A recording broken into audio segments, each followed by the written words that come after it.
Bien, j'ai lancé le live Twitch. J'attends de voir s'il y a des réactions, des personnes présentes qui me permettront de tester le son et l'image. Moi, j'ai un retour un peu bizarre, un peu décalé. Je ne sais pas trop ce que ça signifie.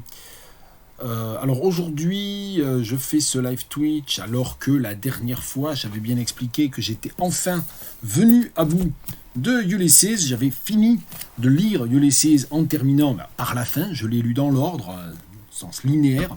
Et j'ai donc terminé par le chapitre 18, aussi nommé Monologue de Molly Bloom, très souvent, également désigné souvent comme Penelope ou Pénélope. Voilà, donc il y a maintenant 10 jours, pile en fait, le 6 juin, aujourd'hui on est le 16, le 6 juin, j'avais fait ce live Twitch dans lequel je parlais de la fin de ma lecture, mais j'avais dit que je continuerais un petit peu les live Twitch, en queue de comète en quelque sorte, jusqu'à la mi-juillet environ. Et donc nous poursuivons un petit peu notre aventure, et aujourd'hui, le 16 juin, pourquoi est-ce que je fais une entorse à la règle du lundi, au rendez-vous habituel du lundi? Eh bien parce qu'aujourd'hui, c'est bien le jeudi, mais c'est le jeudi 16 juin, ce que l'on appelle le Bloomsday, en l'honneur en fait du jour unique de l'action de Ulysses. Bonsoir Jacques, Happy Bloomsday, absolument, Happy Bloomsday to everyone. On va reparler du Bloomsday, j'attends qu'il y ait peut-être un petit peu plus de spectateurs. En attendant, Jacques, est-ce que tu peux me dire si le son et l'image fonctionnent? Ok, super. Bien, mais merci de me servir de test. J'avais dit que je serais là vers 17h45. Il est 17h44. J'essaie toujours d'avoir un petit peu d'avance pour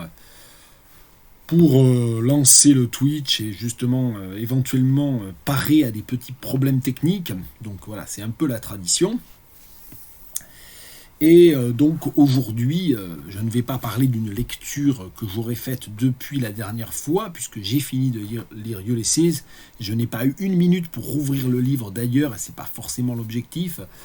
Mais voilà, l'idée c'est un peu aussi que les internautes qui seront présentes dans cette session puissent en fait poser des questions, dire des choses diverses et variées.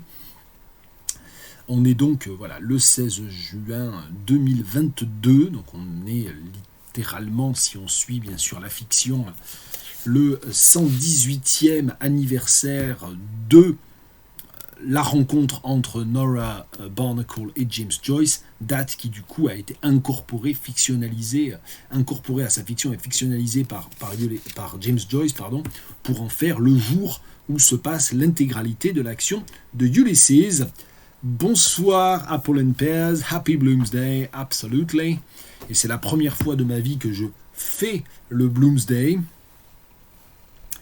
Mais voilà, j'ai déjà fait il m'est arrivé de participer, on va dire, à des micro-événements ou à des petites célébrations de la Saint Patrick le 17 mars, mais le Bloomsday, je ne l'ai jamais fait, ni en Irlande, ni à Paris, ni ailleurs. Et donc aujourd'hui, je le fais avec vous. Et effectivement, je n'ai pas non plus de bière irlandaise dans mon frigo, sachant que la Guinness, je la trouve très bonne à la tireuse, mais je l'aime pas du tout en bouteille. Donc, mais il y a d'excellentes bières irlandaises en dehors de la Guinness, bien sûr. Moi, j'adore la Murphy's, en fait, et pas seulement parce que le nom a des connotations beckettiennes pour moi. J'aime beaucoup la Caffrey's aussi, qui est très bonne. Et puis, plus récemment, j'avais découvert, lors d'un séjour récent, très récent à Galway, dont j'aurai peut-être l'occasion de reparler, la Galway Hooker, dont le nom est particulièrement significatif ou intéressant, mais on aura l'occasion d'en reparler.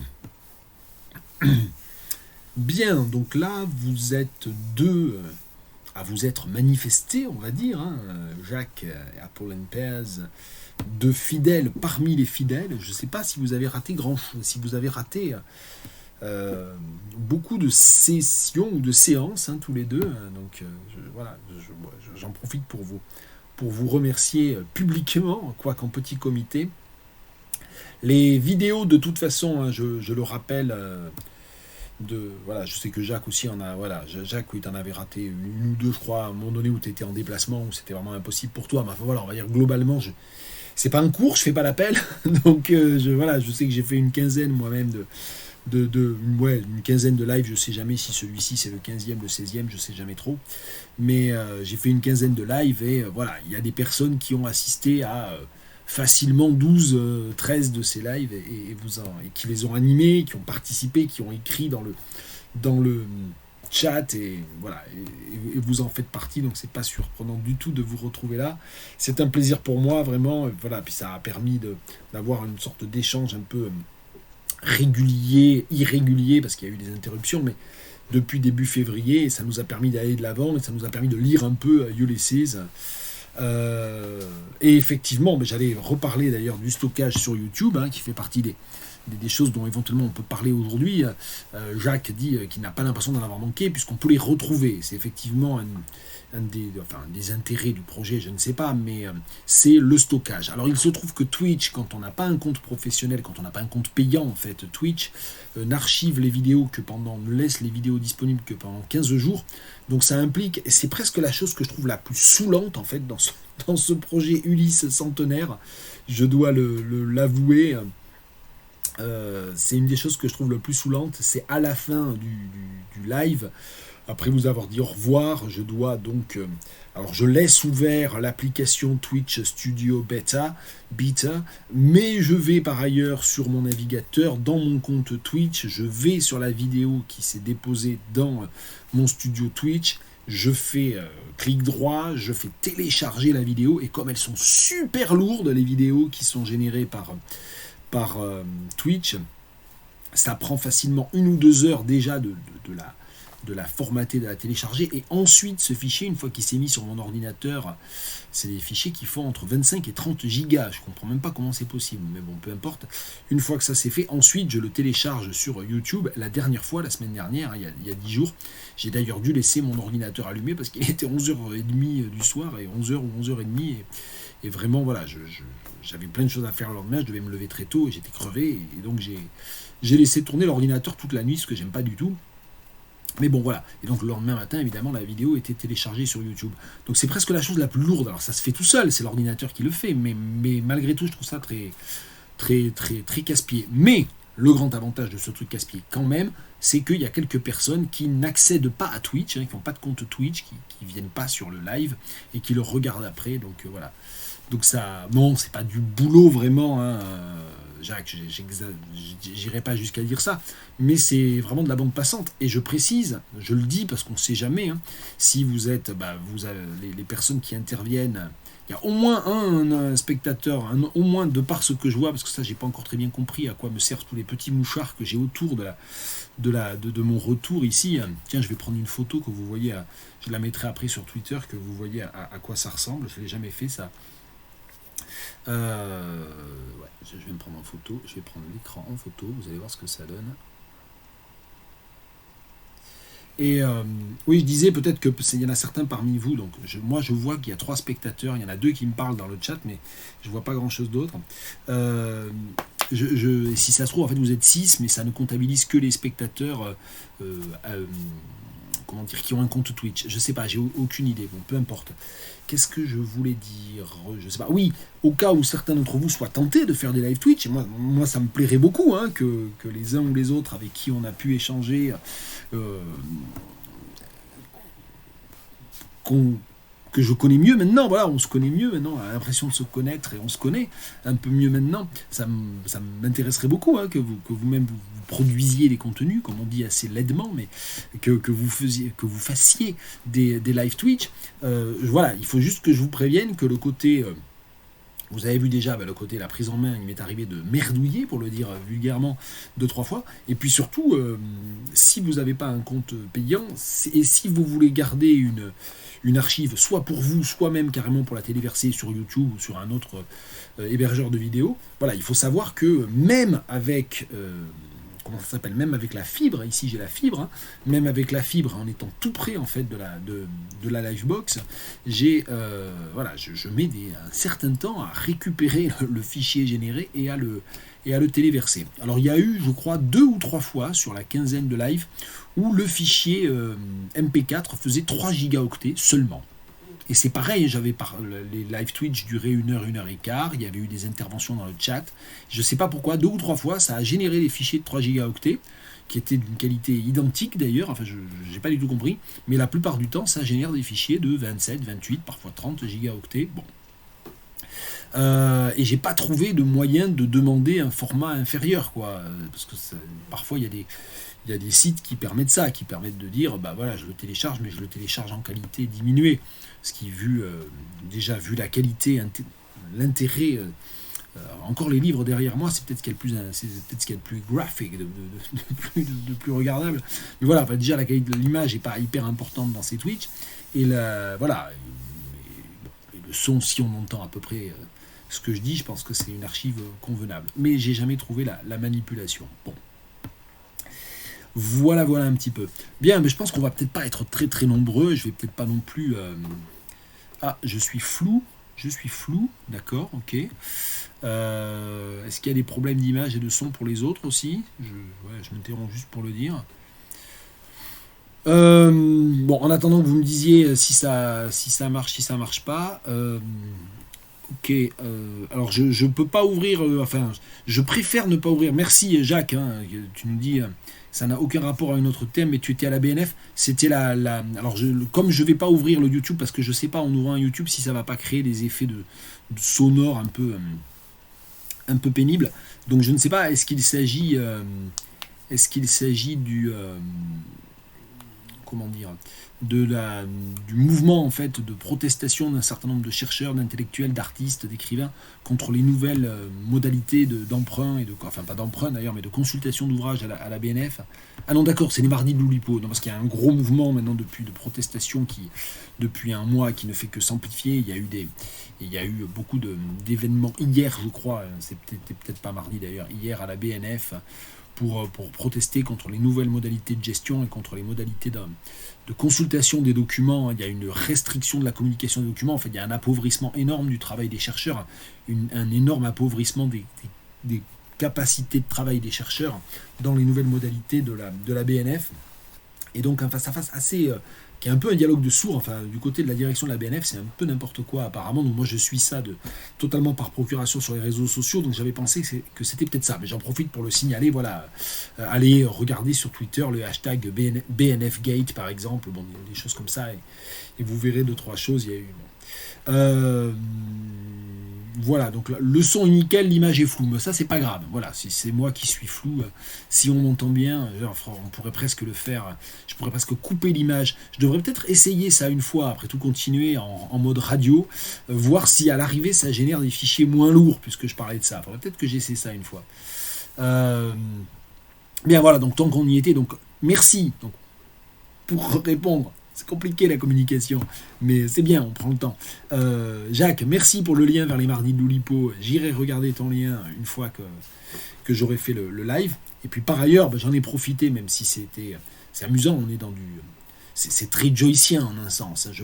On est là parce qu'on se parle de Ulysses, et puis tu me postes un lien sur les mardis de l'Oulipo, puis moi je m'imagine que c'est le BNF Gate, donc je parle du BNF Gate, donc on est tout le temps en train de partir à l'oblique en quelque sorte, dans une sorte de hors-sujet, qui n'est pas totalement un hors-sujet en fait, donc c'est ça qui est intéressant aussi. Ok. Oui, d'accord, je continue à échanger, surtout, allez-y. Donc... D'accord, donc visiblement le thé vert a des effets identiques à l'alcool, ça rend flou.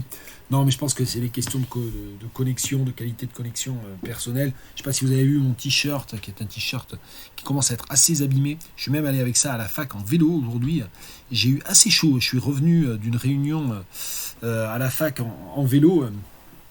Là, sur le coup de... Ouais, je suis remonté vers 4h30. J'ai juste eu le temps de faire un gros mail de boulot très important entre mon retour, un petit rafraîchissement quand même, et puis le début du live.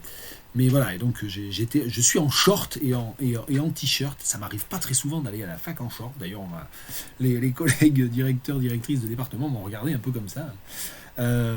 Bon, voilà. Donc oui, vous parliez d'alcoolisme. Là, ce sont, je sais pas si on voit bien. Je pense qu'on voit bien quand même. Enfin, sauf évidemment si l'image est floue. Ce sont des mouches qui se shootent au sucre. dans le café. Ouais, trop sexy. Je vais pas monter sur la chaise pour montrer. Est-ce qu'on voit. Ah, allez, ici. Allez. Ah là là là. On en aura fait. On en aura fait faire ici. Voilà. Non, mais tant qu'à faire, vous êtes pas. Vous êtes pas. Vous êtes pas nombreux, donc on peut faire n'importe quoi. Aujourd'hui, moi j'ai fini de lire Ulysses, donc je sais même pas pourquoi je fais ces lives. Ok, donc je vais quand même essayer de. Le problème étant que tout ça est archivé dans YouTube, donc en fait on n'est pas totalement entre nous. Enfin bon, c'est pas grave. On m'a vu monter sur une chaise et montrer un short, ça va, ça reste très respectable, surtout par rapport au contenu. Surtout par rapport au contenu de cet ouvrage où il se passe beaucoup de choses nettement moins, enfin voilà, nettement plus pornographiques. Ouais, non, je couperai rien du tout, ça prend déjà un temps fou de récupérer les versions brutes et de les téléverser telles quelles. Si en plus je fais du montage, non là j'ai pas le temps, là, il faut que ça devienne un métier à temps plein, mais vu comme vous êtes, si je deviens Twitcher professionnel, même si je me paie au SMIC, vu le nombre de spectateurs, ça va coûter cher par personne, hein, mais bon, peu importe. Oui, ça, et puis ça, qui est un livre dont je veux parler aujourd'hui, j'y ai fait une allusion aujourd'hui sur Twitter, donc ça permettra d'avoir un peu du contenu nouveau, je ne sais pas comment le dire autrement. Bien, qu'est-ce que je voulais dire est-ce que Claire est au courant de quoi? Du fait que je monte sur les chaises. Oh là là, mais Claire, je vais pas raconter, je vais pas raconter toute ma vie privée, mais Claire, elle se doute que je fais des trucs un peu délirants. Elle assiste pas au live Twitch. Ça lui est arrivé quelquefois d'être présente dans la pièce, là, juste en face. Il y a son bureau, hein, nos bureaux se font face, mais ça m'est arrivé. Qu'est-ce que je vois derrière? J'arrive pas. Je suis. Ah oui, c'est ça. J'étais en train de dire, je suis perturbé. J'avais mis ça en vue du live Twitch du Bloomsday, puis j'avais oublié. C'était il y a quelques jours. C'est une carte que ma sœur m'a envoyée. Ouais. Et qui est donc évidemment représente, comme on le voit, hein, Joyce. Et c'est une carte. Est-ce qu'on a le nom de l'artiste là-dessus? Anne Heffernan. Voilà. Et avec une citation au dos de la carte, hein, que je vous montre là. Sween is in Lincoln Place. Chemists rarely move their green and gold beacon jars too heavy to stir. C'est un extrait de Ulysses. Je ne pourrais pas vraiment dire que je me rappelle ce passage-là, mais bon, peu importe. Voilà, donc j'avais mis ça en décoration devant les Pléiades pour le Bloomsday, donc c'était l'occasion quand même de le rappeler. D'autant que Delphine était déjà terriblement déçue, frustrée, en colère. Ça tombe, ça tient pas. Frustrée, je sais pas comment le dire, de ne pas pouvoir ni faire ce qu'elle avait prévu de faire pour Bloomsday, de participer à Bloomsday, ni de pouvoir assister à ce live Twitch. Elle, évidemment, ma sœur Delphine, elle fait partie des fidèles aussi, hein, qui n'ont pas raté beaucoup de séances et qui ont contribué à animer ces séances. Alors oui, effectivement, il faut avoir les doubles entendre. On va en parler d'ailleurs des doubles entendre avec ce livre-là aussi, mais bon, peu importe. Vous avez peut-être pas eu le temps de voir ce que c'était, mais j'ai presque fait exprès. Alors je lis je lis ton anecdote, Jacques. J'ai dîné avec les enseignants américains après le mardi de l'Oulipo et nous avons évoqué Ulysses. Eux aussi trouvent ce roman assez difficile, ce qui me rassure. Oui, c'est un livre très difficile à lire, hein. Et je pense que allons-y, parlez, hein, écrivez des trucs sur Ulysses. Lancez-moi je sais pas, tendez-moi des perches, je sais pas comment il faut le dire, hein, là encore le double entendre, on peut y aller vite fait, mais voilà, parlons de Ulysses, forcez-moi à parler de Ulysses, sinon après vous voyez je fais n'importe quoi, je monte sur la chaise, bon bref. Oui, c'est un roman difficile, Ulysses, et d'ailleurs c'était tout le début du projet, ça me paraît il y a des années maintenant, mais c'était seulement le 2 février 2022, il y a à peine, je vais pas réussir à faire les maths, 4 mois et demi, et très bien, tu parles de Hawksbury, c'est sûr, oui c'est ça, tu es pris dans les bœufs du soleil toi en ce moment, hein, Jacques, c'est ce qui me semblait dans cette traduction nouvellement parue, uniquement de l'épisode 14 des Oxen of the Sun. Ok, alors là j'explique juste, si quelqu'un est en live en train de dire c'est quoi ce Hawksbury, de quoi est-il question, c'est ça, hein, James Joyce, les bœufs du soleil, Ulysse épisode 14, traduit par Oxemery. Très bonne, très intéressante préface de Mathieu Young. Et c'est aux éditions Le Corridor Bleu, collection Sing, dirigée avec maestria par quelqu'un que j'aime beaucoup, qui s'appelle Pierre Vinclair. Voilà, je crois que j'ai tout dit.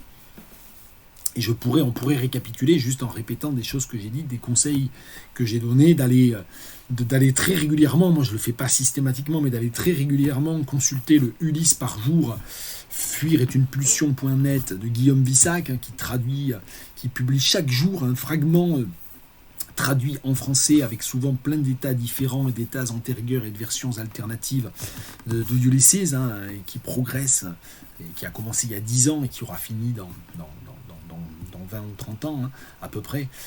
Oui, plutôt 30 ans que 20 d'ailleurs. Voilà, donc on pourrait reparler de tout ça.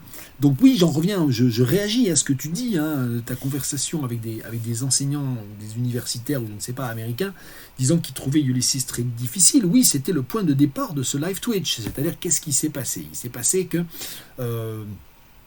je récapitule un peu, hein, Apollon Pace disait tout à l'heure avoir pris le train en marche, je suis beaucoup dans les questions, dans les métaphores ferroviaires ou dans les moyens de locomotion dans un sens littéral et dans un sens métaphorique pour une communication que je vais faire dans moins de 15 jours à Toulouse et qui est évidemment pas du tout prête, mais bon, peu importe. Donc oui, je réagis à ce que tu disais, le train en route. Eh bien, je te redis 2-3 petits trucs aussi, je redis 2-3 petits trucs pour d'autres personnes aussi. Qu'est-ce qui s'est passé? Il s'est passé que fin 2021, je me suis rendu compte que 2022, c'était le centenaire de la publication de Ulysses de Joyce. Et effectivement, il y a un bon quart de siècle, j'avais essayé de lire Ulysses dans une édition en assez mauvais état, appartenant à ma mère, que j'avais lu pas mal sur la plage l'été d'ailleurs. Je me rappelle très nettement avoir lu plusieurs dizaines de pages de Ulysses sur la plage un été dans les Landes, et puis j'avais fini par abandonner au bout de, je ne pourrais pas dire 100, 150 pages, 200 peut-être, je ne sais pas, et ça ne m'avait pas marqué du tout en fait, si ce n'est le fait que j'avais pas réussi à aller plus loin, et qu'il est assez rare que j'abandonne un livre parce que je le trouve trop difficile. Ça m'arrive pas si souvent que ça d'abandonner un livre parce que ça me plaît pas. Et plus je vieillis, alors c'est compliqué parce que plus je vieillis, plus je sais ce que je vais aimer ou je me doute de ce que je vais pas aimer. Donc je commence rarement à lire des livres qui sont dans des formes ou dans des genres qui vont pas me plaire. En même temps, plus je vieillis, plus j'ai conscience, enfin plus j'ai une sorte de relâchement face à ça, c'est-à-dire de me dire non, t'es pas obligé de finir, il y a plein d'autres livres à lire, on n'est pas obligé de se forcer à finir un livre, alors que bon, peut-être plus jeune j'avais un petit peu plus ce biais-là, bon, peu importe, mais donc j'avais la... Donc voilà, fin 2021, je me dis tiens, l'année prochaine, très bientôt, c'est le 100e anniversaire de la publication de Ulysses, et tiens, bon, est-ce que ça pourrait pas être l'occasion de se dire, il y a un quart de siècle, j'ai pas réussi à le lire, un quart de siècle plus tard, armé différemment, ayant différemment mûri, est-ce que ça vaut pas le coup d'essayer? Et puis, bon, je fais 2-3 recherches vite fait, je vois que ça avait été publié le 2 février, que à Shakespeare & Company, ce que je savais quand même, mais bon, voilà, ça me rafraîchit la mémoire. Et là-dessus, en allant chez Emmaüs, où je vais quasiment jamais, où je leur ai posé un certain nombre d'éléments, de vêtements d'enfants, enfin des choses comme ça. Je fais quand même un tour vite fait dans la partie bouquinerie où je trouve rarement des choses. Et puis, sans vraiment fouiller, je tombe sur ça. La première traduction, la fameuse traduction Morel, Gilbert, etc. Le gag récurrent étant que j'arrive jamais à citer l'ensemble des traducteurs, hein, c'est la fameuse traduction de la fin des années 20, allez je la remontre, ce sera le jour des gros plans, traduction intégrale par Auguste Morel, assisté de Stuart Gilbert, entièrement revue par Valérie Larbaud et l'auteur, traduction que je n'ai pas lue en détail, mais dans laquelle il m'est arrivé d'aller piocher, et dont on s'est aperçu que globalement c'était une traduction sérieuse, intégrale, ça veut dire rien qui saute, qui essaie de prendre un certain nombre de problèmes à bras-le-corps. C'est une bonne traduction. Il m'est arrivé de trouver que parfois il faisait un peu facile, mais bon, voilà, c'est ce qui est tout à fait excusable, hein, je veux dire. Bon. Et donc, on va dire c'est un signe, je prends ça un peu comme un signe, tiens c'est bizarre, à quelques mois du centenaire, même pas, hein, enfin, ça devait être en décembre, à quelques semaines du centenaire de la publication de Ulysses, je trouve pour 50 centimes, je sais pas, ou 1 euro, une édition du livre de poche, pas trop abîmée d'ailleurs, ancienne, mais pas trop abîmée, de la première traduction de Ulysses. Et puis bon, j'en parle vite fait, je parle peut-être de ce projet que j'ai en janvier sur les réseaux sociaux. Pierre Vinclair me dit tiens, nous on sort ça, je vais te l'envoyer. Il m'envoie ça, encore merci Pierre, hein, je ne l'ai pas payé. Donc, de fil en aiguille, je me laisse prendre au truc. C'est le moment où je découvre un peu Twitch, via tout à fait autre chose, via une chaîne comme Backseat par exemple, que m'a fait découvrir mon fils aîné. Bon. Donc, d'un hasard à l'autre, je me dis, tiens, ça pourrait être une idée. J'avais expérimenté il y a 2 ans, pendant le confinement, et pour de très mauvaises raisons, le YouTube Live, et j'avais pas été satisfait du tout. C'était souvent de mauvaise qualité, c'était pas agréable du tout. Et donc, un de mes étudiants, Théo, qui a disparu, mais qui a assisté au premier Twitch très, très régulièrement, il a disparu de ses live Twitch, hein. Il va très bien, je crois, autant que je sache. Hein. Il est encore présent sur Twitter sans problème. Et donc c'est lui qui m'a dit monsieur, vous devriez faire un Twitch. Et donc il m'a un peu poussé au crime avec ses histoires de Twitch. Et après il m'a offert un Twitch for Dummies que j'ai pas encore lu, mais qui est encore là, vous voyez, sous la main. Donc j'ai pas dit mon dernier mot dans mon éventuel perfectionnement de Twitch. Donc voilà un petit peu l'ensemble de ce qui s'est passé autour de Ulysses. Alors il se trouve aussi qu'à titre autobiographique, j'ai réussi à éviter de parler de ma vie privée, donc c'est pas mal, parce que Jacques commençait à lire, je ne sais pas est-ce que Claire sait tout ça, ou qu'est-ce que Claire pense de tout ça. Enfin, Claire, elle me connaît, depuis 30 ans qu'on se connaît, on est un peu excentrique, moi je suis excentrique, pardon, qu'est-ce que j'ai dit, et donc elle sait qu'il m'arrive de faire des choses un peu bizarres, et elle trouve d'ailleurs que c'est un peu se donner en spectacle que de faire ce genre de live. Et c'est se donner en spectacle de faire ce genre de live. Donc elle a raison. Mais c'est pas ça que je voulais dire. Qu'est-ce que je voulais dire ? Oui, cette année, mon fils aîné était en Irlande, à Galway. Donc ça a été l'occasion d'aller en Irlande où je n'avais pas mis les pieds depuis plus de 20 ans. Donc ça rajoute encore une couche. Parce que en toute fin octobre, tout début novembre, lors de notre premier séjour pour aller voir notre fils, j'ai vu plein de trucs autour de Ulysses. J'ai découvert une immense écrivaine irlandaise que je ne connaissais que de nom, qui est Nuala Ní Chonchrair. Je ne me risquerai pas à prendre. Enfin, j'ai essayé de le prononcer à la gaélique, mais je sais que je ne sais pas prononcer. Tiens, il faut que j'aille chercher son livre. J'en ai parlé déjà beaucoup de ce livre, mais où est-ce qu'il est ? J'en retrouve qu'un seul. Enfin, bon. Voilà, j'ai acheté ça d'occasion à Galway fin octobre et j'ai commencé à lire. C'est des nouvelles, c'est son premier livre. C'est un livre qui a 20 ans à peu près maintenant. Hein. Voilà, et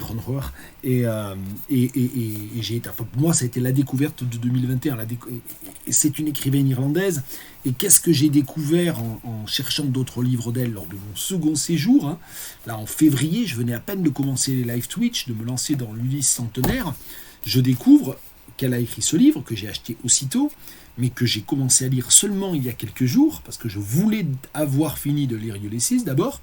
Elle vient d'écrire, hein, c'est sorti en 2021, ce roman, Nora, qui est le récit à la première personne par Nora Barnacle, hein, la femme de Joyce, de leur vie commune, et notamment, les premiers chapitres, de leur rencontre le 16 juin 1904. Alors évidemment, Nuala Ní Chonchrair, qui a fini par publier ses livres sous la version beaucoup plus anglicisée de Nuala O'Connor, et de par ce que m'a dit le libraire à Galway, c'est à la demande de ses agents et de son éditeur américain,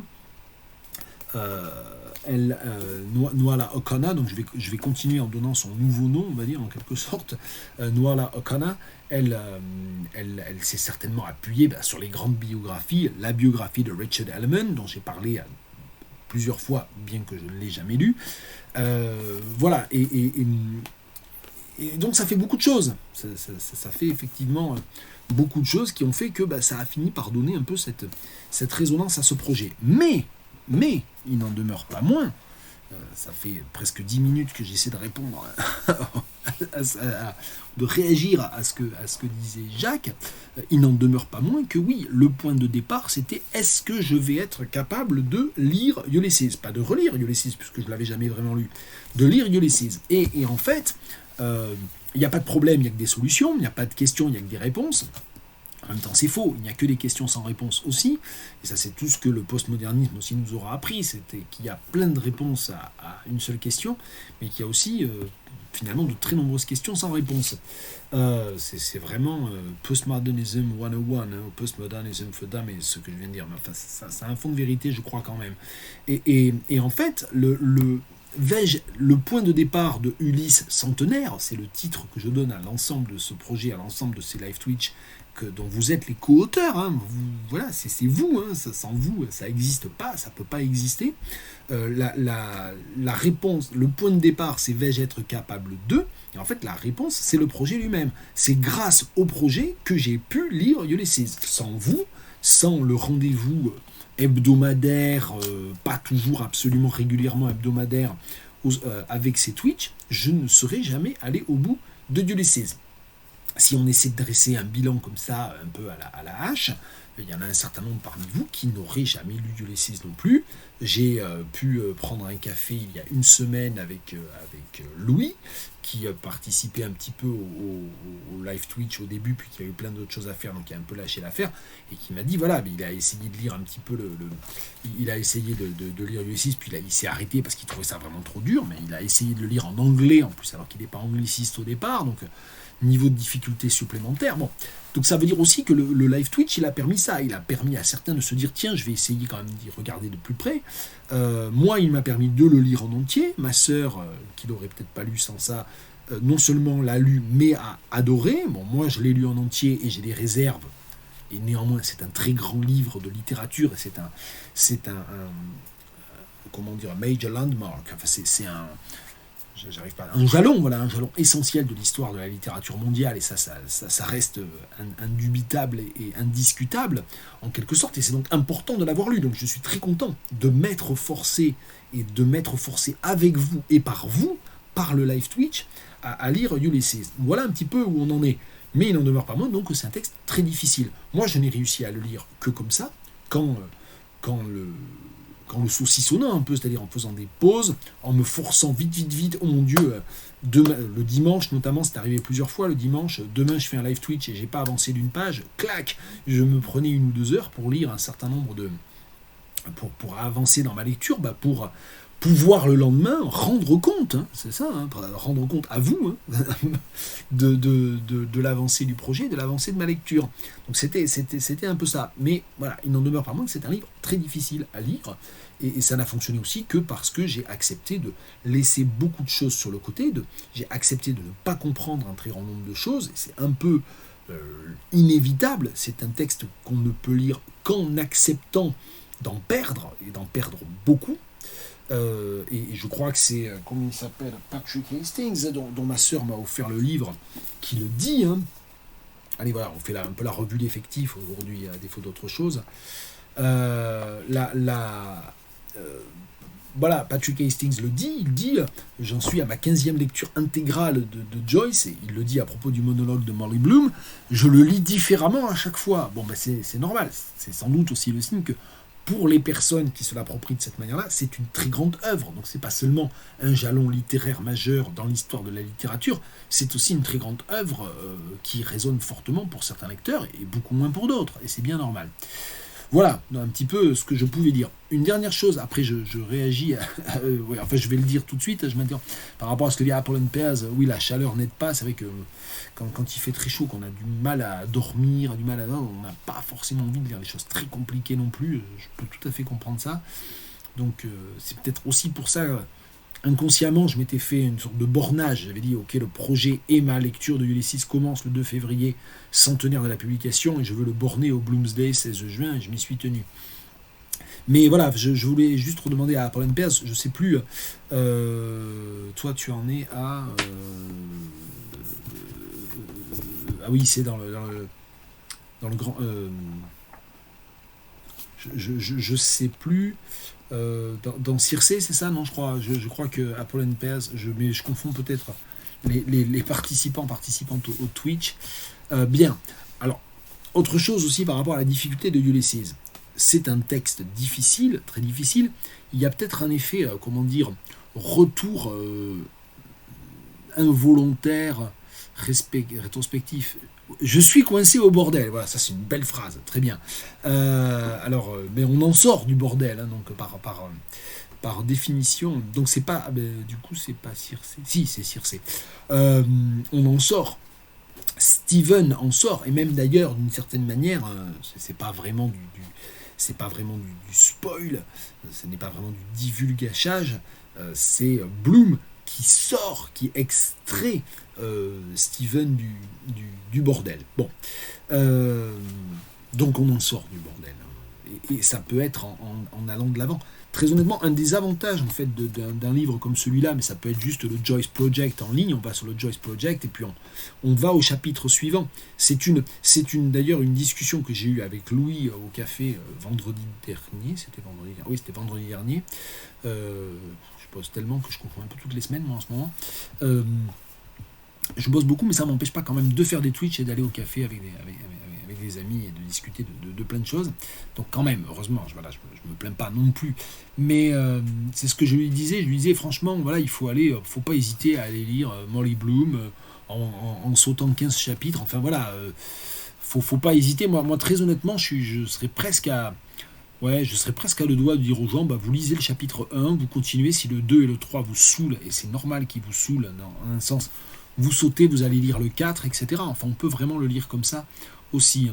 Bon. Donc ouais, le livre de Hastings, il est pas mal quand même. J'ai pas tout lu, je l'ai pas lu du début à la fin, ça, mais à chaque fois je me suis plongé dedans pour un chapitre en particulier ou pour un morceau de chapitre, il est quand même très aidant. Donc voilà, donc c'est quand même une bonne synthèse, et c'est le je sais pas combien de millième livre sur Ulysses, et je suis loin de les connaître, mais il n'est pas inintéressant quand même, de ce point de vue-là. L'autre chose que je voulais dire par rapport à la difficulté de Ulysses, la grande difficulté de Ulysses, oui, c'est ce que j'allais commencer à dire à propos d'un espèce d'effet involontaire rétrospectif, c'est que il y a Finnegan's Wake, et que Finnegan's Wake étant complètement et évidemment illisible, du coup, Ulysses, il est relativement lisible. Et comme il y a Finnegan's Wake, et comme il y a eu au cours du XXe siècle des œuvres beaucoup plus difficiles, beaucoup plus compliquées même à lire matériellement, une seule page, etc., que Ulysses, Ulysses, rétrospectivement, on finit par en transmettre l'idée d'un livre, oui, très riche, très complexe, etc., mais ça se lit quand même. Or, quand on essaie de le lire, non, ça se lit pas. Enfin, ça se lit mal, ça se lit difficilement quand même. Donc, voilà. Donc, oui, la taverne, oui, c'est vrai qu'à cette heure-ci. Alors, c'est amusant par rapport à la question de l'horaire. C'est vrai j'ai installé ces live Twitch à 18h le lundi parce que c'était vraiment un créneau où... C'était un créneau à moitié perdu dans mon emploi du temps, en fait. Je ne sais pas si je l'ai expliqué au moment où je l'ai fait, mais j'avais fait quand même un petit sondage. Mais ça faisait partie des horaires qui m'arrangeaient parce que, comme j'ai eu l'occasion de l'expliquer, je crois, la dernière fois, je conduisais mon fils cadet à sa leçon de hautbois et à une de ses 2 séances de formation musicale de la semaine, et que grosso modo je le déposais pour 17h30 et j'allais le chercher à 19h45, et que très souvent entre les deux je fais pas grand chose. Si je travaille, ou alors je reste en ville, je me promène, je vais lire au café, je glandouille sur mon téléphone, il faut bien avouer, je règle quelques mails de boulot, mais enfin voilà, c'est pas vraiment un moment très propice pour le travail. Donc le live Twitch à ce moment-là, ça permettait de caser ça, d'aller de l'avant dans Ulysse grâce au live Twitch, mais dans un créneau qui était pas mal pour moi. Mais c'est aussi effectivement l'heure de l'apéro, on peut dire. C'est aussi l'heure de l'apéro. Et Jacques confirme dans le chat que si on a jeté un œil, ou plus qu'un œil, ou si on a essayé de lire Finnegan's Wake, évidemment que Ulysses, au moins certains chapitres de Ulysses, sont une simplicité toute relative. Tu le dis très bien, Jacques, effectivement. Oui, on parlait de l'apéro. Pour tout vous dire, comme aujourd'hui c'est Bloomsday, j'avais eu un peu l'idée il y a quelques semaines, je m'étais dit j'y vais pas, puis vous voyez finalement je suis dans mon bureau comme un con, comme d'habitude, mais j'avais eu à moitié l'idée d'enregistrer ce live Twitch du Bloomsday dans un pub irlandais de Tours, dont je ne sais pas trop si c'est un vrai pub irlandais ou pas. Il paraît qu'il n'y en a pas à Tours, en fait, et que tous les pubs irlandais sont des faux pubs irlandais. Je ne sais plus qui m'a dit ça, mais je crois que c'est un de nos lecteurs ou une de nos lectrices irlandais et irlandaises, je ne sais plus très bien. Peu importe, il y a un pub tout près de la fac qui s'appelle le Buck Mulligan's. Ah, le Buck Mulligan's, quand même. Allez, on l'ouvre, on se la fait une dernière fois. On ne sait pas, on n'en finit pas de ne pas finir. Et je suis encore pas capable de la réciter par cœur, la première phrase. Stately, plump Buck Mulligan came from the stairhead, bearing a bowl of lather on which a mirror and a razor lay crossed. Et effectivement, il y a donc à Tours un pub qui porte le nom de, non pas d'un personnage principal de Ulysses, parce que Buck Mulligan, il devient complètement secondaire. Il est, on le sait, créé à partir d'un ami de Joyce qui s'appelait Gogarty, avec qui il a vécu quelque temps brièvement dans la Martello Tower, dans la tour Martello. Donc tout ça, c'est vraiment le matériau biographique de Ulysses. Et est-ce que c'est Nuala O'Connor dans Nora? Elle en parle, de la Martello Tower, etc. Donc bon... je sais plus pourquoi je disais ça. Oui, et donc il y a un pub qui s'appelle le Buck Mulligan's, et je me dis, ça pourrait être sympa quand même de faire le live Twitch. Il faut quand même avoir un minimum d'audace. Alors la raison pour laquelle l'audace, je n'en manque pas totalement, mais le surmoi, j'en ai, mais pas en abondance. Donc ça encore, c'était pas trop gênant, faire un live Twitch, prendre le risque de faire un live Twitch dans un café. Dans le pire des cas, ça commençait à mal se passer. Il y a des gens qui venaient...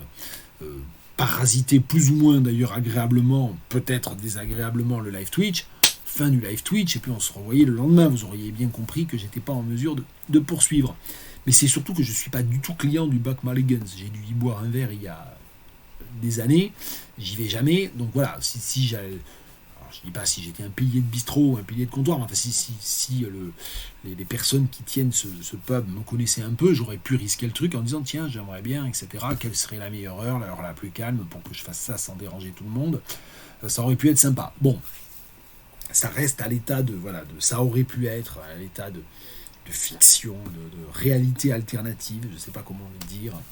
Mais voilà pourquoi aujourd'hui je fais ce live Twitch du Bloomsday du 16 juin dans le décor habituel et pas dans un pub de Tours au Buck Mulligan's. Je sais même pas, j'ai regardé, je suis passé devant hier, j'ai regardé vite fait, il n'y avait aucune affiche, rien, j'ai l'impression qu'ils font rien pour le Bloomsday. Encore ils auraient fait un truc pour le Bloomsday, je pouvais arriver avec mon ordinateur et connexion, données mobiles de mon forfait téléphone, on pouvait voir, ça se tentait de faire un truc, de voir tiens qu'est-ce qui peut se passer même sans avoir rien prévu, happening, tiens je fais un live Twitch pendant qu'il y a un événement Bloomsday au Buck Mulligan's, mais là vraiment visiblement il n'y avait rien du tout, donc voilà, j'allais vraiment pas risquer le coup. Bon, voilà, donc aujourd'hui moi j'avais rien prévu particulièrement, je voulais vraiment vous parler de ce livre dont j'ai lu, une grosse moitié, il fait presque 400 pages, j'en suis à la page 208, j'ai commencé il y a 3-4 jours. Nora de Nuala O'Connor, donc qui est un récit à la première personne du point de vue de Nora Barnacle, donc qui évidemment retravaille tout le matériau biographique de la vie de James Joyce et de Nora Barnacle. Donc comme ça doit être très documenté, ça peut peut-être même permettre aux gens comme moi qui n'ont pas très envie de lire des grosses biographies. Je suis hyper tenté par la biographie de Richard Ellman, mais j'ai pas de temps en fait à lui consacrer, ou pas suffisamment de temps par rapport à mon envie à lui consacrer. Peut-être qu'un jour j'y viendrai à la biographie de Richard Ellman. Je l'ai ouverte déjà à plusieurs reprises, et c'est vrai qu'il y a plein de choses très intrigantes et très excitantes là-dedans. Mais bon, là c'est vraiment un roman, c'est vraiment une fiction. Et je suis en fait un petit peu déçu parce que Nuala O'Connor, selon le nom qu'on lui attribue, selon qu'on donne la version gaélique ou la version anglicisée de son nom, les deux recueils de nouvelles que j'ai lus sont exceptionnels. C'est extraordinairement bien écrit en matière de point de vue, en matière de subtilité psychologique, c'est vraiment remarquable. Et là, je trouve ça un peu sage en fait. Elle fait c'est une sorte de biopic, quoi, vu du point de vue de Nora.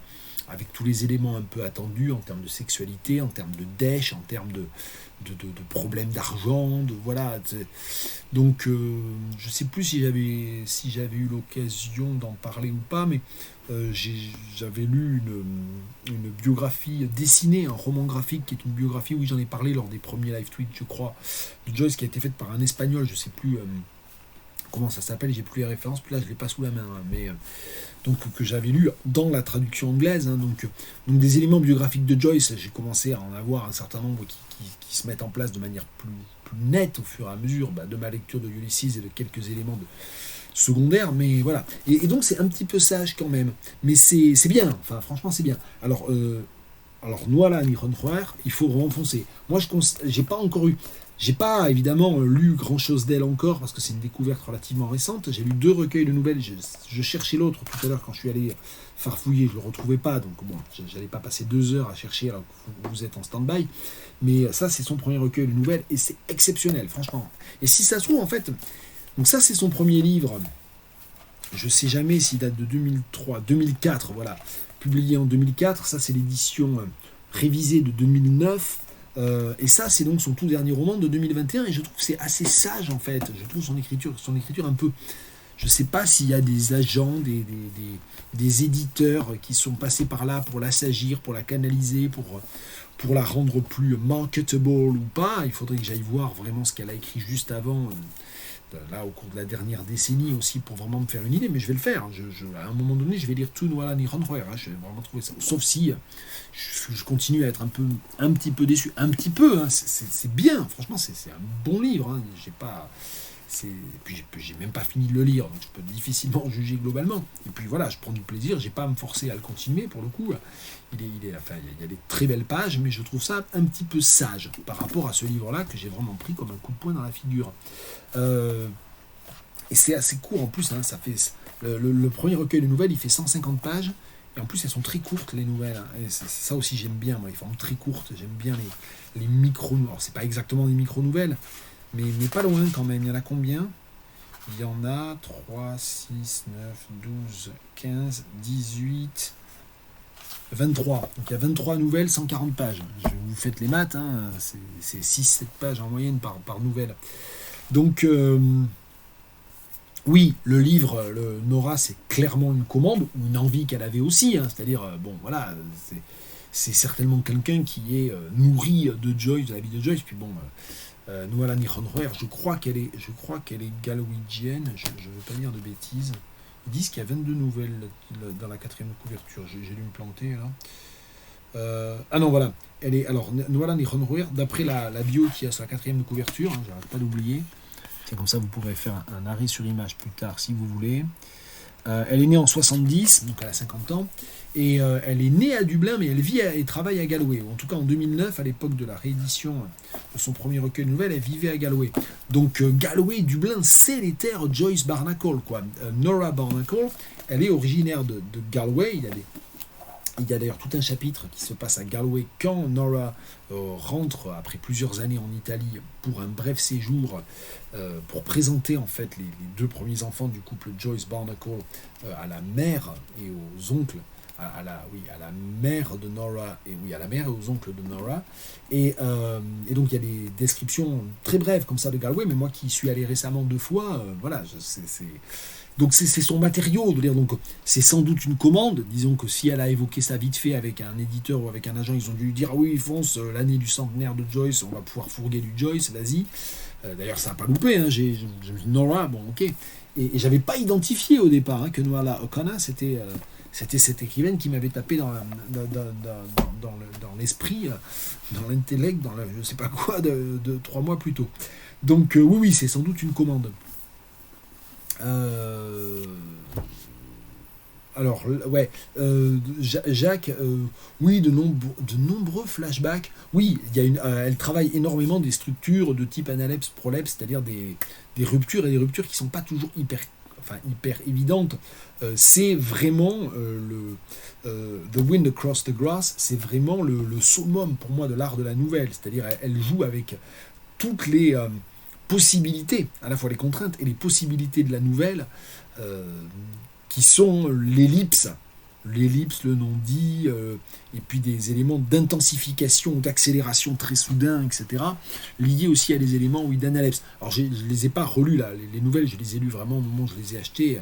Ça peut paraître bizarre de dire ça, mais c'était il y a 8 mois, donc il y a 8 mois, normalement, je devrais bien m'en souvenir. Mais non, il y a des petits éléments que je ne me rappelle pas forcément très bien. Donc je ne me rappelle pas, moi, en tout cas, ça ne m'a pas marqué que l'analepse ou le flashback était vraiment un mode récurrent de structure. Mais c'est possible. En tout cas, ce qui est sûr, c'est que sur les questions de voix narrative, de jeu avec le temps et l'espace, c'est extrêmement fin et extrêmement... c'est extrêmement beau en fait, parce que c'est très très émouvant en fait, c'est pas du tout un procédé. Cette chose que je reproche parfois, vous le savez, hein, vous m'avoir entendu le dire plusieurs fois, cette chose que je reproche parfois un peu avec à Ulysses de Joyce, c'est-à-dire qu'il en fout plein la vue, c'est un peu, vous voyez, je sais faire tout ça, il y a une sorte de côté très... très prouesse, quoi. Voilà, c'est là pour la prouesse, pour épater, pour montrer qu'on est capable de le faire. Et c'est pas ça du tout dans Nolan Nihonroer. C'est sans doute pour ça d'ailleurs peut-être que Nora est un peu sage, c'est parce qu'elle ne veut pas donner l'impression de ah moi aussi je peux faire du Joyce, je peux y aller dans tous les sens. Elle en est de toute évidence tout à fait capable, mais elle veut justement pas faire ça. Et Nora, c'est typiquement c'est typiquement une figure biographique hyper importante pour Joyce, puisque ils ont eu cette espèce de coup de foudre le 16 juin 1904. C'est quand même pas rien que Joyce choisisse d'en faire le jour unique de son très grand roman Ulysses. C'est leur rencontre, hein. Il avait 22 ans et elle 20, je crois, ou 18 même, je sais plus. Enfin, ils sont très jeunes. Et donc c'est un personnage qui à la fois est extrêmement complexe, mais c'est un personnage qui n'est pas éduqué, en fait, qui n'a pas d'éducation formelle. Elle est serveuse dans un restaurant, elle vient d'une famille catholique pas très cultivée, etc., etc. Donc c'est une sorte de contrepoint à Joyce, et je pense qu'elle a fait exprès, c'est-à-dire c'est du point de vue de Nora, donc c'est une sorte d'anti-Joyce, follement amoureuse de Joyce et follement en colère contre un certain nombre de choses que lui fait vivre Joyce dans leur vie. Donc il y a toute cette complexité-là, et elle est rendue aussi par une voix qui n'est pas une voix joycienne. Et je pense que c'est ça. Donc c'est pour ça qu'il faudra aller y voir. Alors j'ai acheté son premier roman aussi qui s'appelle You, et qui est paru vers 2009-2010, après 2 ou 3, ou peut-être même 4 recueils de nouvelles, parce qu'elle a d'abord publié vraiment pas mal de recueils de nouvelles. Et donc You, ma mère l'a lu, et je lui avais passé, moi je ne l'ai pas encore lu, mais ça va me permettre d'un petit peu mieux cibler ce que fait Nwala Nihonruer, Nwala Okana, dans son écriture. Portrait of the Artist with a Red Car. Alors ça, j'avoue que ça m'avait échappé, mais si vous voulez, je peux vous lire. Vous êtes sur Wikipédia et sur tout ce que vous voulez en même temps. Donc, j'ai pas ce livre dans la. Alors, je vais vous montrer l'intérieur, parce qu'en fait, c'est complètement ridicule, c'est ces trucs là qui sont. Donc, c'était chez un libraire où il y avait toute une pile comme ça de livres qui étaient signés. Hein. Donc là, c'est vraiment elle qui a signé. Mais voilà, elle a juste signé vite fait au-dessus de son nom. Donc ça, je ne l'ai pas vu, c'est pas une vraie dédicace. Donc, je ne sais pas très bien quelle valeur ça a. D'ailleurs, le livre n'était pas plus cher non plus. Bon, bref. Ouais, donc là, vous avez la liste des livres de la même autrice. Alors, toujours avec cette mode... alors, il y a plein de choses que j'aime beaucoup dans l'édition anglo-saxonne, comme il ne faut pas dire, ou en tout cas anglo-américaine, hein, très souvent, qui sont qu'effectivement, ils séparent en fonction des genres, mais surtout, ils vont du plus récemment publié au plus anciennement publié, ce que je trouve toujours un peu... j'ai toujours... Pourtant, ça fait des années que je vois, ça fait 30 ans que je vois ça, mais ça continue de me surprendre un peu. Donc ça veut dire qu'en fait, dans l'ordre, je ne sais pas si vous voyez ou pas, mais dans l'ordre, les romans, hein, le plus ancien c'est You, ensuite The Closet of Savage Mementos, Miss Emily et Becoming Belle. Et Miss Emily, c'est sur Emily Dickinson. Donc c'est là encore une sorte de roman qui fictionnalise, une grande figure littéraire. Donc elle s'est attaquée en quelque sorte à la figure d'Emily Dickinson. Donc ce sont pas des formes qui m'intéressent beaucoup moi en général. C'est vraiment presque une sorte de mode. Hein. Il y a plein d'écrivains et d'écrivaines qui font ça, hein, qui écrivent un nombre non négligeable de leurs romans autour de, oui, ce que je disais tout à l'heure, biopic, bon, qui est le terme pour le cinéma, mais voilà, c'est un peu l'idée. Mais je suis un peu Je suis en général assez sceptique de cette forme-là. Il faut vraiment que ça soit très bon pour que ça me plaise. Bon, voilà. Donc, et donc il y a 6 recueils de nouvelles qui sont indiqués. Et donc je n'ai pas ce Portrait of the Artist with a Red Car. Alors sachant que là aussi il faudrait lancer je ne sais pas comment faire en termes de bibliométrie pour repérer ça, mais j'ai eu l'occasion, je pense, de le dire, mais il faudrait certainement faire la liste de tous les gens qui ont écrit des livres Portrait of the Artist as ou Portrait of the Artist suivi d'une autre préposition, évidemment à titre de continuation, d'hommage du Portrait of the Artist as a Young Man de Joyce. Un des plus connus, c'est celui de Dylan Thomas, qui est magnifique, hein. Portrait of the Artist as a Young Dog de Dylan Thomas, c'est génial comme livre. Il y a le Portrait de l'artiste en jeune singe de Michel Butor, et il y en a plein d'autres.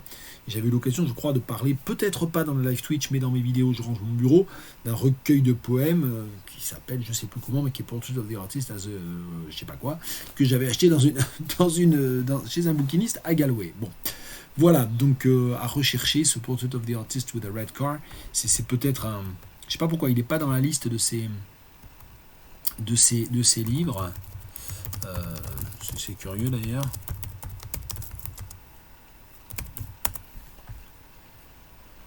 Portrait of the Artist with a Red Car, ouais, de Nuala Nichonroer. Je sais pas pourquoi. C'est des poèmes. Donc peut-être que c'est parce qu'ils n'ont pas mis en avant ces recueils de poèmes en fait sur la liste là, des ouvrages de Nuala Okana, il n'y a que les romans et les nouvelles. Donc ils ont peut-être, je sais pas, choisi de ne pas mettre en avant les poèmes, les recueils de poèmes. Bon, je n'en sais pas plus. Il y a un autre livre que je vous ai montré furtivement, dont je voulais vous parler, hein, si vous ne me lancez pas sur autre chose. C'est un livre que j'ai emprunté aujourd'hui à la BU, que j'avais déjà vu. Parce que je ne sais pas si vous allez vite fait sur la playlist Ulysse centenaire de ma chaîne YouTube Tanner45, c'est dans cette playlist Ulysse centenaire que j'entrepose toutes les vidéos de ces lives. Et j'avais fait une vidéo qui n'était pas un live, qui doit être la deuxième, je crois, entre le premier et le deuxième live Twitch, dans lequel j'avais filmé assez rapidement, 2-3 minutes, avec un montage très minimal, toutes les étagères de l'ABU des Tanneurs à Tours, à la bibliothèque Arts et Lettres de Tours, sur le site Tanner, avec tous les ouvrages de et sur Joyce, et notamment autour de Ulysses de Joyce. Il y a 3 pleines étagères, à mon avis, que personne n'ouvre jamais, enfin, que personne n'emprunte jamais, que personne ne consulte jamais. Donc là, j'en ai emprunté un qui m'avait un peu tapé dans l'œil et qui a l'avantage d'être très court déjà, parce qu'il y a des livres, il y a des vrais pavés bien sûr hein, sur Ulysses, qui a l'avantage d'être très court et qui a l'avantage d'être de quelqu'un quand même que j'aime pas trop comme romancier, qui m'intéresse pas énormément comme romancier, mais qui était quand même une grande figure intellectuelle, un grand critique aussi, je trouve, Anthony Burgess. Je sais jamais s'il fait des Burgess ou Burgess d'ailleurs, Burgess je crois. Et donc qui a écrit ce livre, Joyce Prick, An Introduction to the Language of James Joyce. Et donc c'est des chapitres très courts. Il y a 11 chapitres. Et je ne sais pas si Aster Girl est là ce soir, parce qu'elle a dit qu'elle arriverait peut-être un petit peu en retard. Donc je la titille juste au passage pour savoir si elle est là. Mais le chapitre 10, c'est la page 135. Il y a un chapitre 9 qui s'appelle Onomastics. Ça va. L'onomastique, c'est l'étude des noms et de la signification des noms, ou de l'utilisation sémiotique des noms. Mais il y a un chapitre 11 qui m'a un tout petit peu plus titillé, j'avoue, que je n'ai pas ouvert encore. Je l'ouvre pour la première fois pour ce live Twitch. Oneiroparonomastics, donc littéralement la paronomase, l'étude des paronomases liées au domaine du rêve. Tout un programme. Alors si j'essaie de lire en vous le montrant, et là il faut évidemment que je fasse une petite gymnastique. Before Joyce, je découvre, j'ai pas lu ça. Before Joyce, or strictly before Lewis Carroll, a pun was mainly a humorous, often childishly humorous. Qu'est-ce qui est écrit après? J'arrive pas à voir. Word trick involving the exploitation of homophones or homonyms. Victorian burlesque writers, many of whom were contributors to Punch, brought the trick very low. But there had been a time when the pun could serve as a serious serve a serious an end to as the riddle. Could serve a serious an end as the riddle. Pardon. Moi, j'arrête parce que la lecture comme ça en miroir, ça me fout les yeux dans tous les sens, peu importe. Voilà, donc j'ai emprunté ce livre auquel je jetterai un œil. Je ne sais pas si je vais le lire en entier, mais auquel je jetterai un œil. Bien, donc ça c'était pour dire un petit peu, on arrive, je regarde toujours pareil dans tout ce qu'il y a autour de mon retour avec le chat, etc. Aujourd'hui, le chat, c'est relativement calme parce qu'il y a 2 personnes qui commentent. Il y a 2 personnes au moins en plus qui restent discrètes et dans les limbes ou qui n'ont pas de compte Twitch et qui donc apparaissent comme spectateurs, spectatrices, mais qui ne peuvent pas commenter.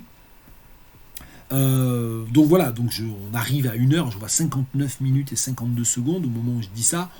Donc je ne vais pas aller beaucoup plus loin, il n'y a pas de raison de diluer la sauce. J'avais rien prévu de particulier pour aujourd'hui, on n'a pas rouvert vraiment Ulysses. À voir si pour le prochain live Twitch, je prends une série de questions, de pages, de je sais pas quoi via Twitter. Ça pourrait être une manière peut-être d'alimenter, de faire en sorte que je parte moins dans tous les sens que ce que j'ai fait aujourd'hui, parce qu'aujourd'hui c'est bien parti dans tous les sens quand même.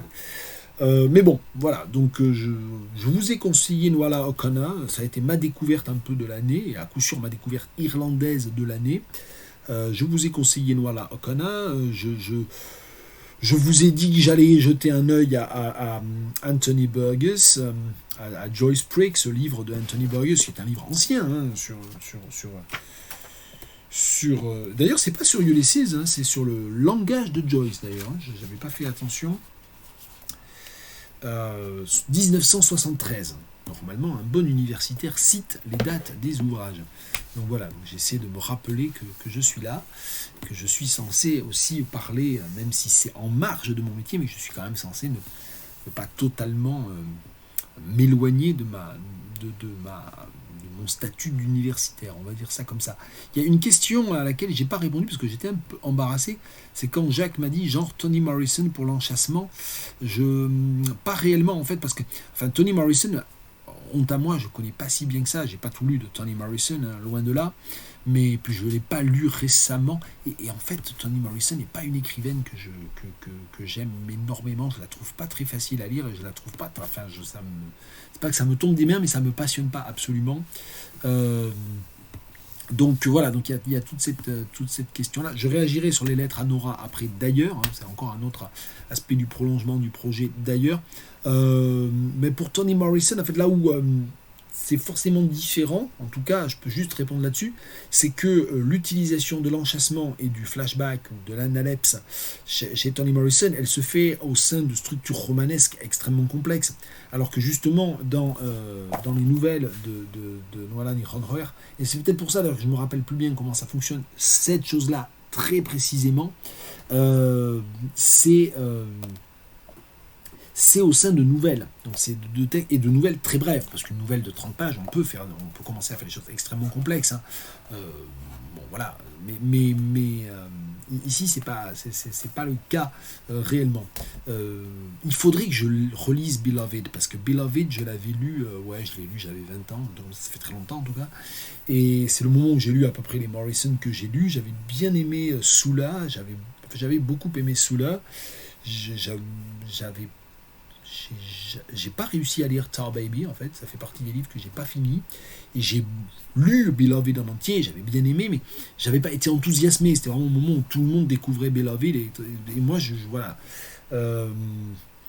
je sais pas comment dire, je trouve que c'est un petit peu trop quand même une réécriture de Faulkner aussi, et que ça marche pas totalement aussi bien que Faulkner, que les grands Faulkner malgré tout. Bon, elle a apporté des choses extrêmement nouvelles, extrêmement novatrices par rapport à Faulkner. Il n'y a pas de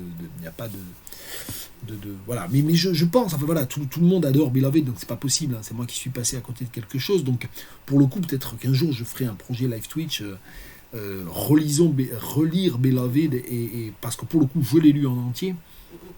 Relire Beloved et essayer, voilà, mais c'est pas... Non, mais c'est vrai, en demeurant, c'est magnifiquement écrit. Mais je sais pas ce qui fait que moi je suis un peu à côté, et je suis capable d'admirer presque même objectivement, voire même professionnellement ou cliniquement, en tant qu'universitaire, la beauté de l'écriture, etc. Mais ça me... Voilà, j'accroche pas totalement, quoi. Je sais pas comment le dire. Mais c'était peut-être aussi parce que je l'ai lu à un moment donné et que 25 ans plus tard, j'accrocherai beaucoup plus. Hein. Bon, voilà. Euh, euh, oui, c'est bon. Alors ensuite, évidemment, l'histoire, les histoires qu'elle raconte ou l'histoire dans laquelle ça s'inscrit, forcément, bouleverse aussi, parle beaucoup. Hein. Donc ça, c'est évident, bien sûr. Hein. Ça, j'y ai été sensible quand même. Je dis pas que je suis resté complètement froid ou complètement à côté de Beloved quand je l'ai lu, mais j'ai pas trouvé que c'était voilà. Bon, à revoir aussi. J'ai eu toute une époque où j'étais tellement à fond. C'était aussi mes débuts en tant que chercheur, peut-être. Ça paraît peut-être immodeste ou un peu je sais pas, arrogant de le présenter comme ça, mais c'est pas le sens dans lequel je le dis, mais il y a eu toute une période aussi où moi j'étais tellement en train de me spécialiser en littérature africaine, je lisais énormément d'écrivains d'Afrique subsaharienne, anglophones, mais pas seulement, que j'avais une petite réticence, où j'ai eu peut-être une petite mise à l'écart d'un certain nombre de textes canoniques afro-américains aussi. Donc il y a peut-être eu un effet de cet ordre-là, c'est-à-dire peut-être aussi que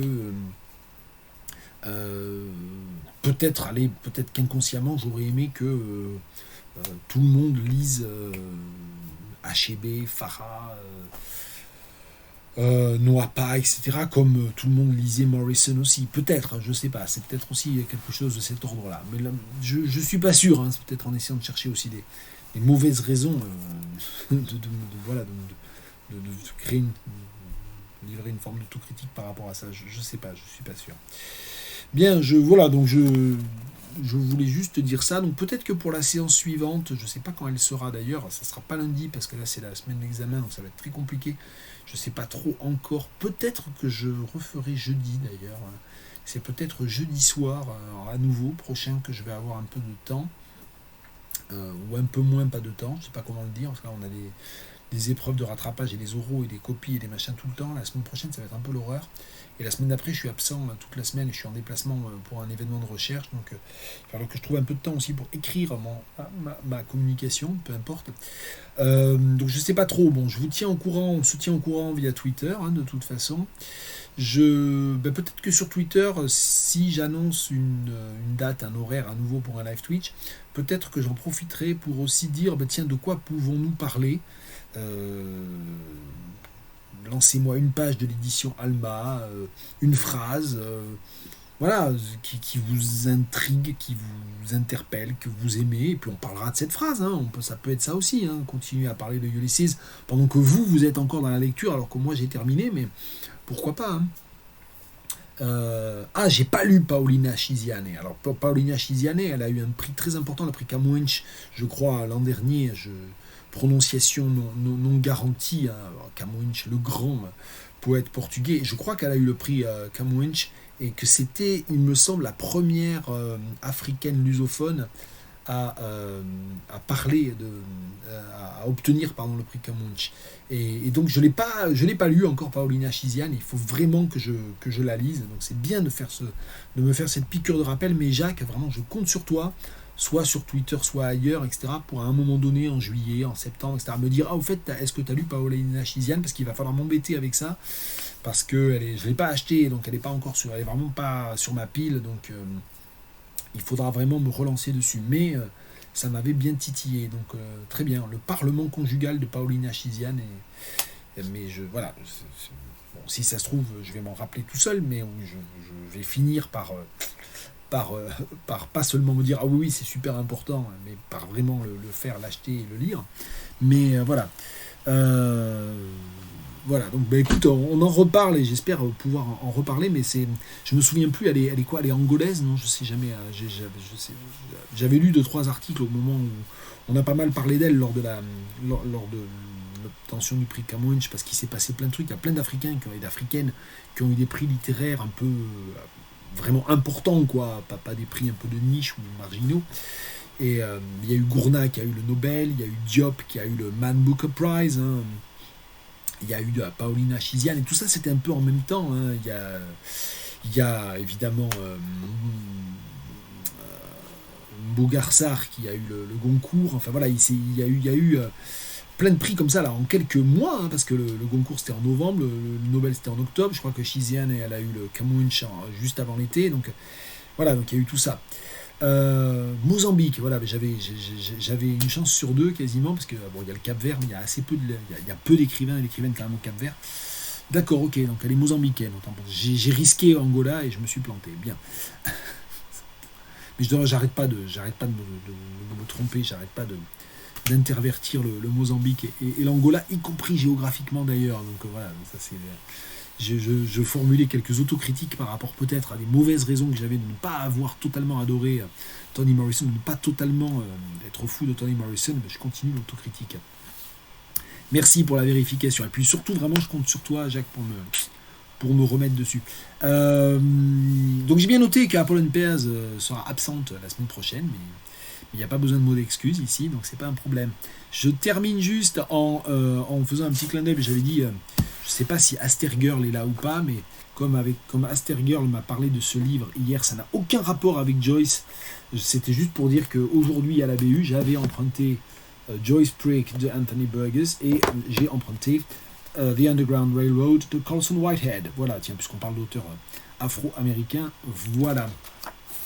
Oui, elle écrit en portugais, hein, Paulina Chiziane. Il y a une immense littérature africaine lusophone, hein, super importante, hein, par des auteurs et des autrices, on va dire, noirs, hein, et par des auteurs et des autrices blanches aussi. Il y a vraiment une littérature extrêmement riche. Hein. Moi, je connais plus, en fait, c'est sans doute un problème d'ailleurs, enfin, c'est à approfondir, à prolonger. Les grands écrivains africains lusophones que je lis et que je connais bien, moi c'est plutôt des blancs d'ailleurs, Mia Couto ou José Eduardo Agualusa. Je le signale juste à Jacques, ça, parce que si tu lis du portugais, je sais plus, en fait, tu as des raisons familiales de lire personnel, enfin, voilà, de lire du portugais traduit ou du portugais non traduit ou d'avoir du portugais non traduit autour de toi, vraiment, je le signale, José Eduardo Agualus, c'est vraiment génialissime si j'arrive juste à l'écrire dans la... Oui, voilà, c'est ce qui me semblait, que ta compagne était lusophone. Je voulais pas le dire publiquement, voilà, même si on n'est pas nombreux, voilà, chacun choisit de livrer ce qu'il souhaite de sa vie. Mais peut-être que tu l'avais déjà dit d'ailleurs dans le chat du Twitch, mais José Eduardo Agualusa, enfin, moi j'en ai plein ici en traduction, hein, je lis pas le portugais, donc voilà. Donc éventuellement, voilà, faut pas hésiter, j'en ai que je peux aussi prêter, c'est pas un problème, je les ouvre pas tous les jours, donc je peux aussi envoyer des livres en prêt. Mais bon, il a été traduit, il a été publié chez Gallimard, chez Métellier, donc ça va se trouver assez facilement en médiathèque aussi, peut-être même d'occasion, etc. Mais voilà, Agualusa, enfin, ils sont pas tous géniaux, les Agualusa, mais il y en a qui sont magnifiques. Hein. Le marchand de passé de Agualusa, c'est super. Il y a quoi d'autre? Tiens, je vais aller chercher. J'avais pas dit que j'arrêtais la diffusion.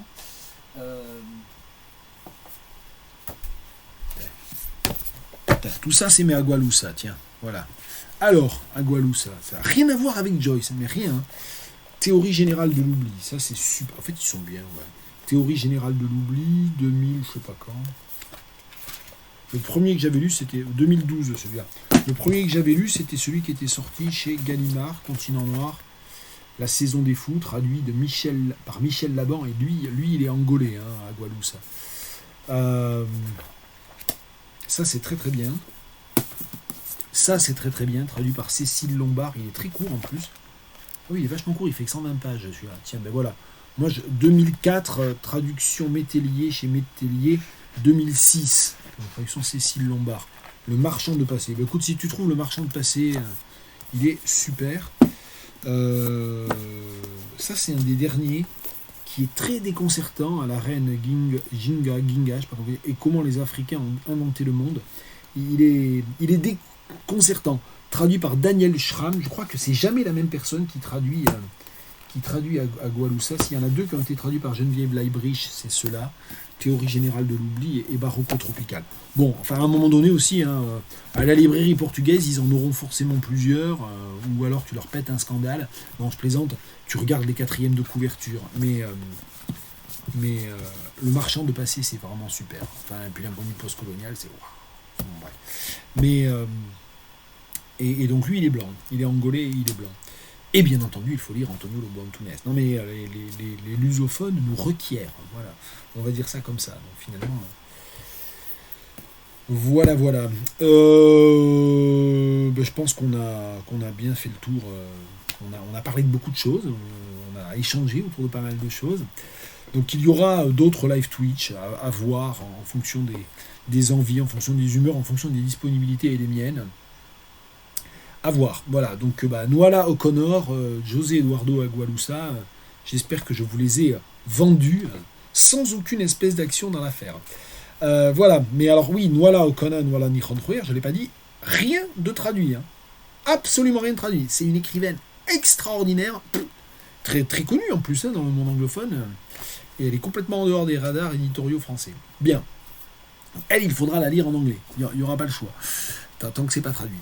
Bien, ou alors vérifier, peut-être que c'est moi qui ai mal cherché, j'ai pas non plus cherché pendant des heures, mais j'ai pas demandé à un libraire, etc. Mais à ma connaissance, Nuala Nichontroyer O'Connor, elle n'est pas disponible en français. Voilà, sur ces bonnes paroles, mon ordinateur commence à faire un bruit infernal, donc il doit être en train de surchauffer à cause de Twitch Studio Beta, donc on va mettre fin à cette retransmission et à cette discussion collective. Bien, à bientôt et on se reparle de toute façon. Je rééchangerai en taguant les quelques Happy Few fidèles pour discuter du créneau du prochain live, éventuellement définir ensemble un contenu du prochain live, etc. Allez, bye bye, Happy Bloomsday, trinquez à la santé de Joyce ou à la santé des Joyciens et Joyciennes vivantes et vivantes. A plus.